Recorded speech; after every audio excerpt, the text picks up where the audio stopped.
हाय, मैं हूँ न्यूज़ गाय और मेरे चैनल में आपका स्वागत है। ये देखो, ऑनलाइन तमाशा और अंतर्राष्ट्रीय बवाल जिसने करोड़ों की पब्लिसिटी फ्री में कमा ली। सबसे पहला बवाल तो उस क्रिप्टो वाले आदमी का है जो अर्जेंटीना गया और पीछे वहां का झंडा लगाकर सेल्फी खींचकर इंटरनेट पर ठोक दी। अरे, फॉरेनर्स ने उसकी टूटी फूटी इंग्लिश और उसके अजीब से पहनावे पर गालियां बकीं और उसे रोस्ट करना शुरू कर दिया। ऑनलाइन रेसिज्म का पूरा बाजार खुल गया। पर बॉस, ट्विस्ट ये है कि उसे घटिया कमेंट्स से भी फायदा हो गया। वहां के लोकल लोग जो अर्जेंटीना के थे उसके सपोर्ट में आ गए और उसे वेलकम करने लगे। और साथ ही अपने इंडियन भाई भी उसकी ढाल बनकर खड़े हो गए।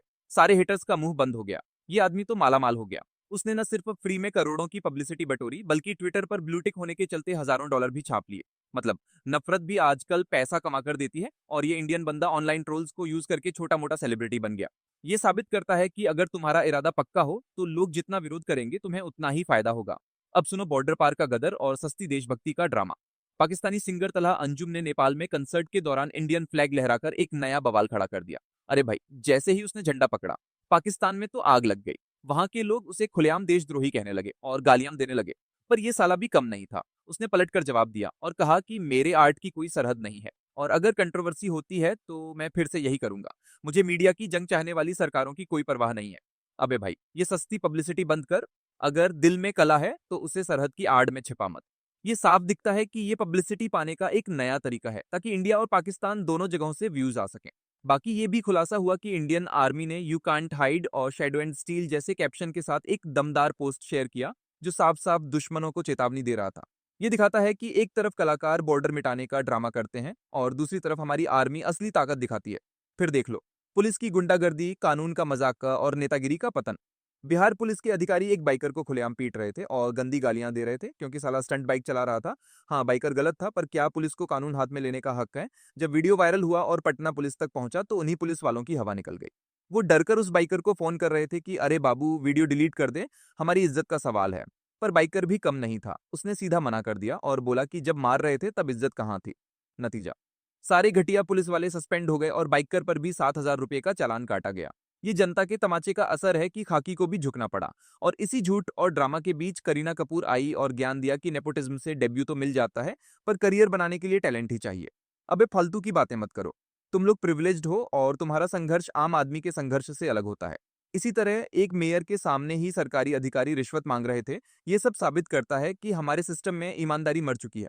ये देखिए, एजाज खान और पब्लिसिटी के लिए नीचता की हद। एजाज खान ने फिर बवाल काटा। एक गैंगस्टर की मौत पर वीडियो बनाकर सीधा इल्जाम ठोक दिया कि पुलिस ने धर्म के नाम पर टारगेट किया और गैंगस्टर ऐसे नहीं डूब सकता। अबे भाई, तू जासूस कब से बन गया? बिना सबूत के पुलिस पर घटिया इल्जाम लगा दिया। पर जब पुलिस ने कस के पकड़ लिया और FIR कर दी तो सारा ज्ञान हवा हो गया। आकर माफी मांगने लगा, बोला कि अरे गलतफहमी हो गई थी, मुझे नॉलेज नहीं थी, और मोबाइल तक पुलिस को सौंप दिया। ये सब पब्लिसिटी के कीड़े हैं जो बिना झूठ और घटिया बयान के जिंदा नहीं रह सकते। ये लोग दंगों को भड़काने की कोशिश करते हैं और जब कानून कठोर होता है तो रोते हुए आकर माफी मांगते हैं। इसी बीच एक बीटेक स्टूडेंट को 22 किलो गांजा स्मगल करते पकड़ा गया। क्यों? क्योंकि उसे अपनी गर्लफ्रेंड को आईफोन गिफ्ट करना था। ये सब सस्ता प्यार और तेज पैसा कमाने की दौड़ है जिसने उसका करियर बर्बाद कर दिया। आखिरी नौटंकी, बिग बॉस की बकवास, टॉक्सिक कल्चर और जापान के टॉयलेट। यूट्यूबर मृदुल के एविक्शन से उसके फैंस इतने पागल हो गए कि बिग बॉस के वॉइस ओवर आर्टिस्ट को गालियां देने लगे। अरे मूर्खों, वॉइस देने वाला आदमी क्या डिसीजन लेगा? नैरेटर को आकर बयान जारी करना पड़ा कि इविक्शन मेरा काम नहीं है, चैनल से जाकर बात करो। ये फैंस भी अंधे होते हैं जो असली निर्णय लेने वालों को छोड़कर सिर्फ आवाज को टारगेट करते हैं। और सुनो वर्क कल्चर की घटिया कहानी। एक एम्प्लॉय के नाना की डेथ हो गई और बॉस उसे छुट्टी देने के बजाय व्हाट्सएप पर कहता है कि आज जरूरी मीटिंग है, एक्टिव रहना। अबे इंसानियत मर गई है क्या? ये बॉस लोग सोचते हैं कि एम्प्लॉय की लाइफ घंटा है। और आखिर में रचितू ने जापान के पब्लिक टॉयलेट्स और इंडिया के टॉयलेट्स का फर्क दिखाया। जापान के गंदे एरिया के टॉयलेट भी क्लीन और डिजाइनर होते हैं और अपने यहाँ सिर्फ बदबू आती है। ये सब साबित करता है कि हम कितने पिछड़े हैं। और बॉस, आज की सबसे बड़ी नौटंकी यहीं खत्म होती है।